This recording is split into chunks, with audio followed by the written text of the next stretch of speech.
Hello, what is a realistic profit target for swing traders? I would say it varies from trader to trader. When you start out, you are a beginner and you start swing trading. I would suggest your you target making profits on each one of your swing trade. And it's not so much about how much profit you are making, but just be able to be a little bit more than breaking even. And you can just target $1 per trade. And with our long option on swing trading strategy, chances are you are going to make more than $1 per trade. But you can just target $1 per trade after you pay your brokerage fees. And it's not so much about the dollar amount, it's more so for you to have a confirmation that the strategy you are using to swing trade and the stock you are trading with that strategy, they are both comparable. Once you have that confirmation, the next time you are going to buy that stock again to increase the profit you made, you can just buy more shares. You don't change your strategy, you just increase the number of shares you purchase. So as a beginner, I would suggest you just purchase one share per trade, targeting $1 per trade. And once you have that confirmation, the next time you are going to buy that stock again to increase the profit you have there, just buy more of that. And that way, your small capital, you will be able to stretch it out and be able to buy multiple stocks from your watch list that first year to see which one of those stocks you understand their chart and you are buying it at the right price, and sell it where you want to sell it and make your profit. And chances are the profit is going to be more than $1, but that you that way the stocks that are now well comparable to the strategy you are using, or they are good but you didn't buy it at the right price, and the next time you are going to buy it where you will buy it, because for those you might stay in the trade longer before you sell them, or some you'll notice that those are now working well with the strategy you are using and you are now going to buy them again.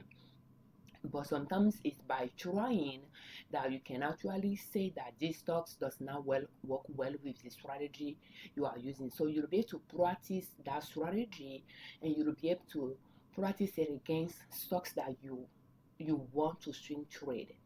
And toward the end of the year, you'll analyze other stocks again from your master list and replace the one you don't like from the existing list with some new one, and so forth. And I would think that could be a very good conservative profit target to start working with. In 2024, when I start swing trading, I target $300 per week, and I use short option on swing trading strategy. In 2025, I think I kept that 300 a week target, but didn't really think about it at all. Pretty much I didn't have any targets in 2025. Going into 2026, I'm not going to have a monthly target or weekly targets, because I'm going to be holding on to those stocks for months. So I'm going to be having more yearly targets. So, and once you have that confirmation that your strategy is working and there are some stocks that works well with that strategy, then you start looking at other stocks in your master list that can work with that strategy, so that you can keep improving your yearly watch list of those stocks until you get it to a point that you have a good amount of stocks on that watch list that are well comparable with the strategy you are using, and you know that list is set. If that is for a specific market capitalization, then you can start working on another market capitalization of stocks. As a beginner, you might want to start with large cap. You don't make a lot of profit quickly with those stocks, and you do not lose a lot of money quickly with those stocks either. So they are a stable one for you to start with. And when you don't have time to analyze them on a regular basis, when you catch one that is close to where you want to buy it, it could have been there for months. So you'll find a way to enter it. Just like when you want to sell it and you are not tracking on a regular basis, you will still catch it where you want to sell it. It may not have left there quickly for you not to be able to sell it. So those are things to consider, but it's okay to venture toward other market capitalization to see if you can find some good stocks in those a capitalization that can work well with the strategy you are using as well. For the past 2 years, I've been swing trading large cap stocks, and they are the one I'm still working on for 2026. If I have time in 2026, I can try to see if I can find some mid cap or small cap capitalization stocks to analyze. So going into 2026, it will be more like a yearly. I will, because some months I may not sell anything at all, and some months I might sell a lot. So it will be more like a yearly profit target. But for sure, 2025, my concern is every single trade I will make a profit on it. If it's not profitable, I'll just leave it be in my portfolio until it becomes positive for me to sell it. So when we come down here, and something I like to point out as well is, once you have that confirmation that your strategy is working and you have some stocks that are working with it, you can slowly start thinking about, you will continue saving money to put in your account, and you will continue buying stocks, maybe buying more share from there to increase your profit. And you can start thinking about if your profit on a monthly basis can match your basic monthly expenses. I think that would be one target to work toward, one goal to work toward, our monthly expenses to match our monthly profit from swing trading to match our monthly basic expenses, and from there to match our monthly expenses, and from there our profit to match our take-home pay, and from there our swing trading monthly profit to exceed our take-home pay. So I think it's good to work on it step by step like that if you want to. So when we take a look at our 2025 swing trading profits, you can see that there is some month we didn't make any profit at all, and there are some month you can just see. But first, let's go to our monthly budget spreadsheet, and we have our basic monthly expenses. We like to break down our budget into our basic monthly expenses that we have almost every month, and then have something I like to call irregular expenses. They are expenses that we do not come across every month, but we might run into it sometimes of the months. It could be kids registration for school. It could be home appliances that we have to buy.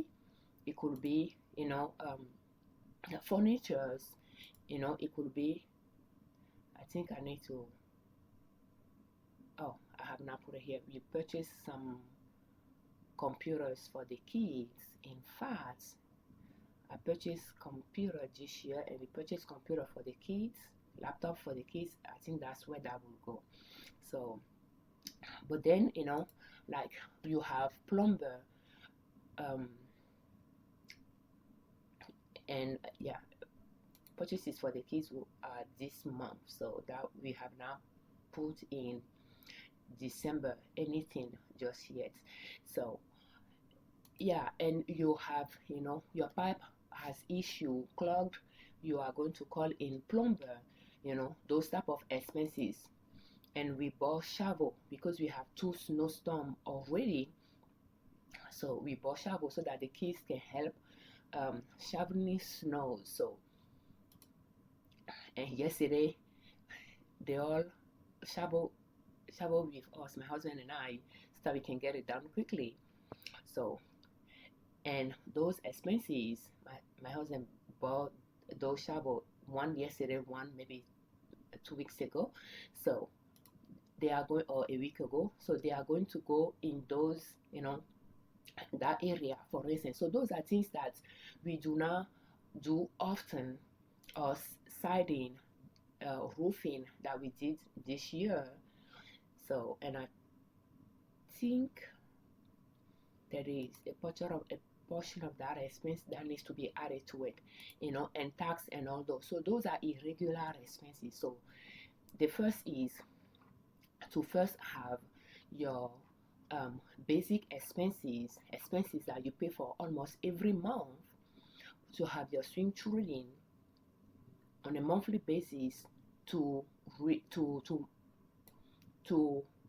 be equal to your monthly expenses, and later on to to be equal to your monthly total expenses, including those irregular expenses. Because when we have those expenses, we have categories for it. We save money to put in our saving, and we take money out of the saving for those expenses. So, and then that will become your total monthly expenses. So work toward there step by step, and later, make your monthly swing trading profits to be equal and exceed your monthly take home pay as well. Excuse me.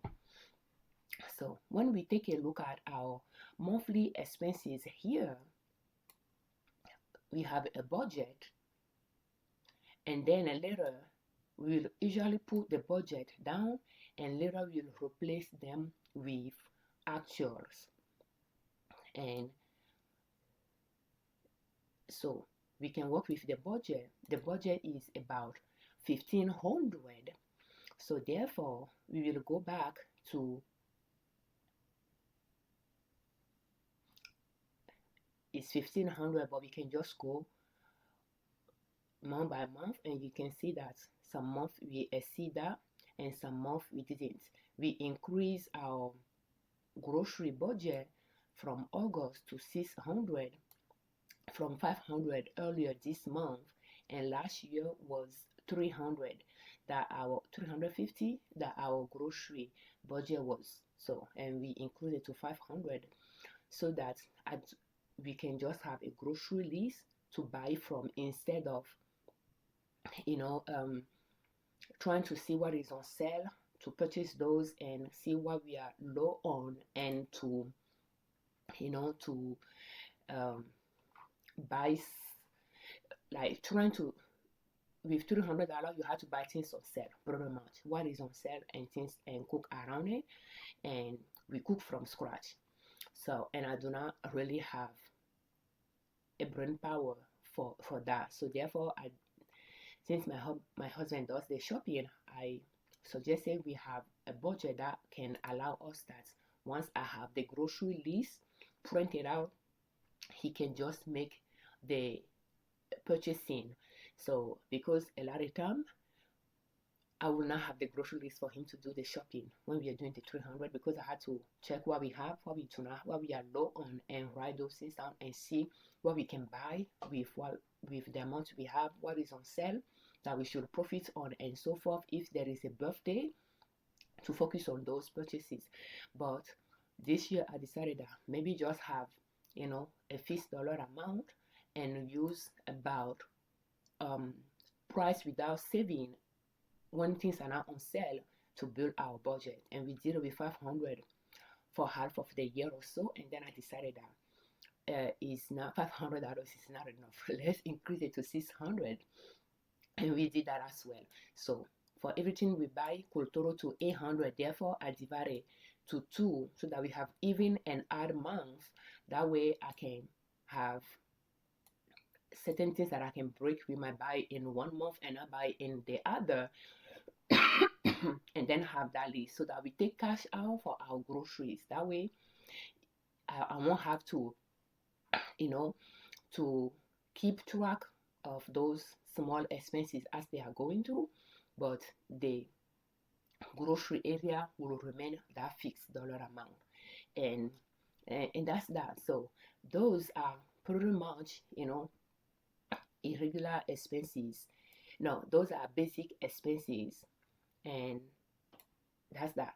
So now from here we can go back again to our swing trading to see if we are able to make that 1500 a month target. So we can see that in January our swing trading profit was less than 1500. In February we exceeded. In March we exceeded. In April, not at all, no income. But again, maybe from those two we could have some excess from here that could have, you know, um, provide some to April. So in May, we didn't meet that requirement. We pretty much like have half of that um, profit target. So in June, we exceeded almost double, right? Excuse me. In July, we exceeded as well. We double. In August, we met that requirement. In September, we didn't. In October, we didn't. In November, we didn't. We are a little bit shy of it. So as for up to now, we are $18,160 swing trading profit for 2025. I purchased some stocks this month and I'll have now logged them in, but I didn't sell anything. So we could well not have any profit in December if I don't sell any stocks in December. Again, it's based on stocks that are sold minus how much I pay for those stocks, regardless of whether I purchased them this year or last year, is what is going to give us a profit. That's the way I'm doing it. I'm tracking what I'm selling against how much I pay for them, and the subtraction between the two is giving me this profit that I'm calculating here. And a lot of stocks that I'm selling this year, I purchased them last year and some this year. And I still have many that I purchased last year that I have not sold yet. And going toward 2026, I think I'm going to be having more and more of those situations. So therefore, for instance, these stocks I purchased it in 2024 and I have not sold it yet. So we have the purchase session here and we have the sell session here. I have not sold it yet. So stocks we are going to analyze today, let's see, is going to be those three, and I have not purchased them yet, and I don't know if I sold them sometime this year already. We can see COR is in the list, right? So we purchased COR twice this year and sold it already. So we made 394 the first time and 200 almost 300 the second time. So we purchased this one and sold, pretty much we sold them within the same month that we purchased them. Costco, we didn't purchase it this year. And I think there is a third one that we are going to analyze, CRM. So CRM, we have now purchased it this year. But it seems to me that I must have purchased it this month though, and that I have not done the recording yet. I'm not entirely sure because I've been tracking some stocks here that I wanted to. I'm coming across that okay, it's not in there. But yeah, so you can, that's pretty much, my profit targets as a swing trader, and it could vary from trader to trader. So now that we answered that question,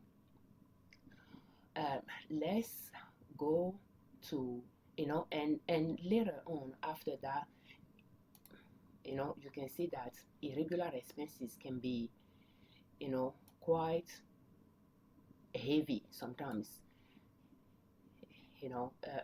Again, depend on what kind of expenses went through those. I like to call it variable expenses. That's one way to view it as well. But sometimes when we swing trade, we do that in our brokerage, taxable brokerage account.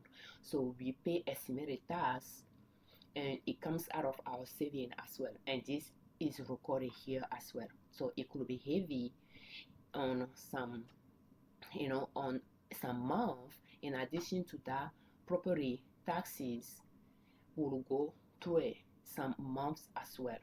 So like September and August could be a heavy month for us when it comes to those taxes. And we can have our estimated tax for swing trading. We are trying to see if we can just pay that through our savings, instead of taking money out of the brokerage account to pay those. So it's going through our irregular expenses as well.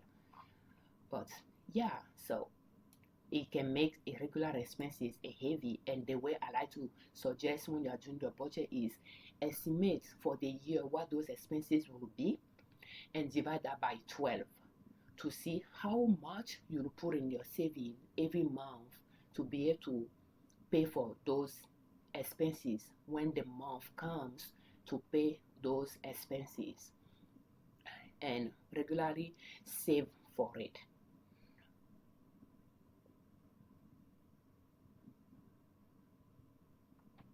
And yeah, so and the way I like to do it, I decided to do it is, take our take home pay divided by 2.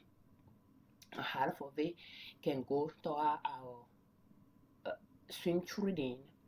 The other half can be divided in 2. One left in the checking for our basic expenses, and the other a half or 1/4, if you want to say, to go to the saving for for those irregular expenses. And I have not been diligent putting them there, so it might look more like saving or balance. It might show some balance, but technically it's something we move to the saving account, like the way I put it here. But yeah, it's good to have a budget when you are being more diligent with your money. It's good to have a budget to know how much you are bringing home, to know what your expenses are, to see if there is some improvement you can make there to lower your expenses, so that you can have some money to put in your brokerage account or Roth IRA to swing trade. And of course, work toward paying off your debt is important as well. And while you are paying off your debts, you can still swing trade a little by little, if that's just 1 share per trade or $100 per month, to see what stocks you can buy 1 share of, and just start small like that, so that while you are focusing your energy toward paying off debts, you can still practice swing trading. So by the time you are ready to allocate more money toward your swing trade, you already familiarize yourself with the stock market. You are not scared of it, and you can comfortably continue doing what you are doing, but scaling it higher, by buying more share. So the first stock we are going to analyze today, as of December 7, 2025, is COR. We are going to use maximum daily chart.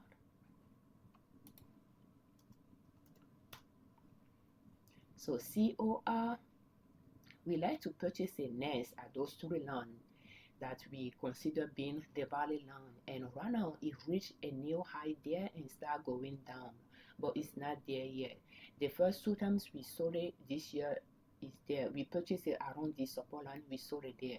We purchased it again there, and we sold it there. That's why those arrows are there for. So that's our way of journaling our entries and exits.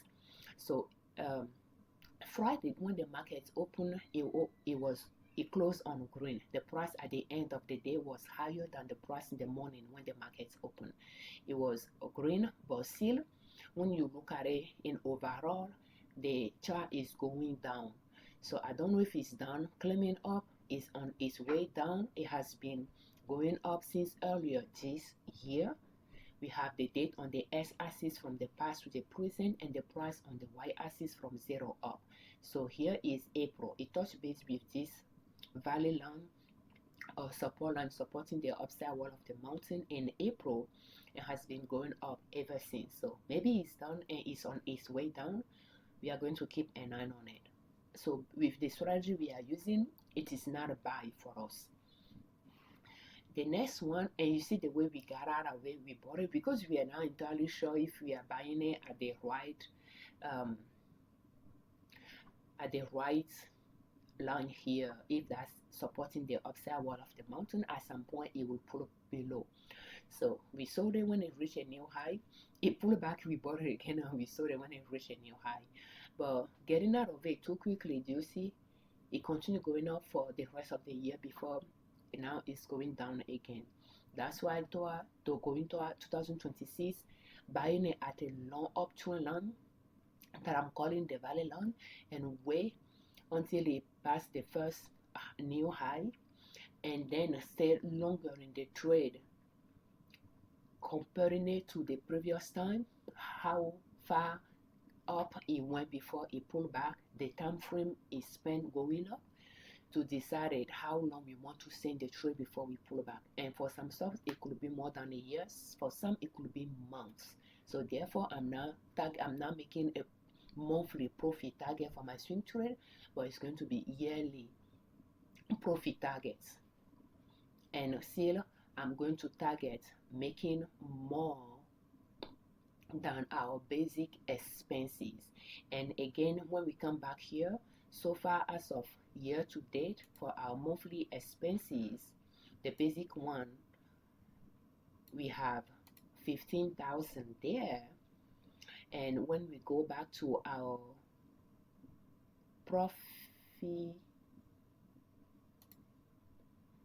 monthly profit, we are 18,000 here. So we met that requirement. I think we are going to meet it once we add the remaining.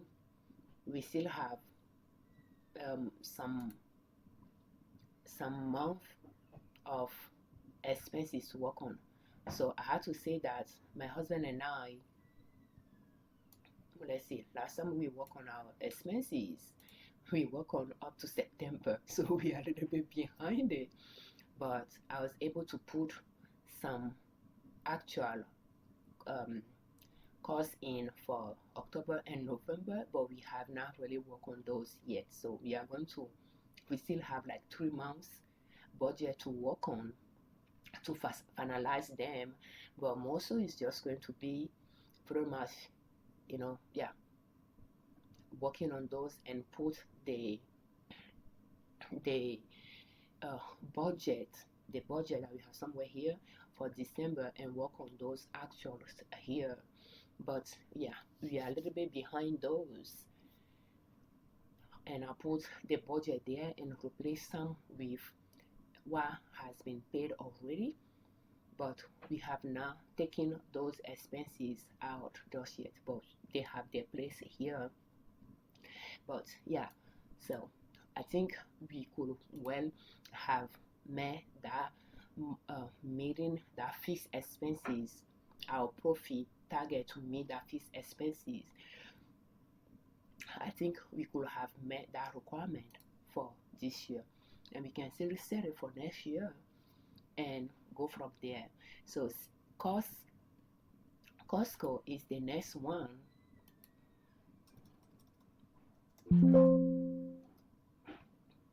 So Costco is coming down. It reached all-time high earlier this year in February. Now it's pulling back. Friday the price went down. The price at the end of the day was lower than the price in the morning when the markets opened. It's red. So I don't know if it's going to be going up from this area. This line is 2 years or so long, Those are the year, the dotted line. That's 2024, 2025, and this is 2023. So is that somewhere there? But I don't know if it's going to go up from there or if it's going to come down here. We are going to keep an eye on it. So far though, it seems to be lingering around this area for the time being, but I just have a feel like at some point it might decide to go lower. So we are just going to keep an eye on it. And one more that we are going to analyze is CRM.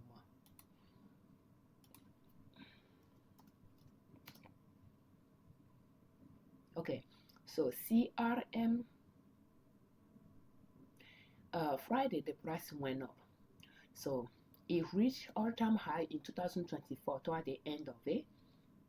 And I don't know what it's doing right now, but we have this value line to buy at. It has not touched it yet. So we are going just to keep observing it. So it's not a buy for us yet. It seems to be going up from here. But as we look at those peaks, it seems to be in a downward trend there. But we are just going to keep observing it. Maybe slowly it's going down.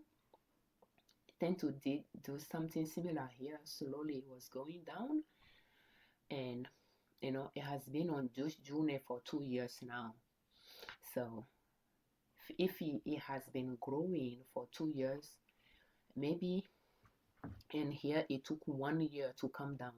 So maybe that's why it's taking 1 year to come down, and from there it could take 2 years to go up. So if it's going to be growing for 2 years, if we buy at this value line, we might just stay in the trade for about 2 years before we get out, knowing that it tends to pull back to a secondary line, the support line supporting the mountain is climbing, and we might just stay in the trade instead of buying and selling and buying to lock in those growth above the support line supporting the upside wall of the mountain. We might just buy it at the valley and stay in the trade for about 2 years and get out. So that would be our strategy for it. But right now it's not near where we want to buy it yet. So thank you so much for watching our videos.